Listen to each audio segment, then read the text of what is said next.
to effectively being free. It's renewable, obviously. Reduce military spending by scaling back military operations on protecting the global oil supply, a cost that is rarely talked about in forums like this. You have extra income tax revenue from jobs that have been created, as well as less social safety net spending that will have to be given out because people will have the jobs from this proposal. So some of these are more complex, but it is all there, and there's more information besides if you're interested in that.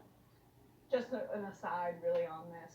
It's truly incredible that basically one congresswoman and a grassroots organizing group have forced the Green New Deal to be on the national conversation, as the litmus test for progressive climate change policy. Mm-hmm. Just a remarkable achievement that only took around 2 years. Yeah. Really incredible. It is.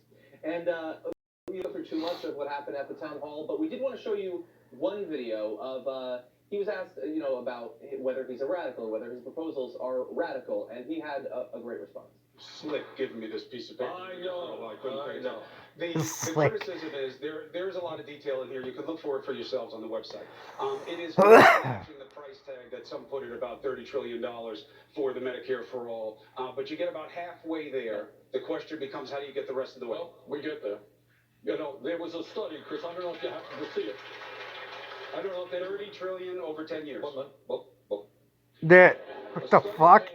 From Yale University, a number of epidemiologists, a really quite good study. What they've said is when you get rid of all of the administrative waste that we have now, having to administer, can you believe that thousands and thousands of separate plans, when you get rid of all of that administrative waste, which other countries do, when you get rid of the profiteering of the drug companies, we can, in fact, pay for Medicare for all and substantially lower the cost for the average American worker. Now, you want to know how we're going to pay for it? Well, we can go on for several hours very briefly. Number one, for the average person, how do we pay for it today, Chris?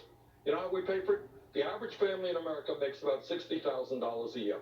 That family is paying premiums, deductibles, out-of-pocket expenses, and co-payments. That $60,000 a year family is now paying $12,000 a year for health care. It's an outrageous sum of money, about 20% of the family's income. What we do, among other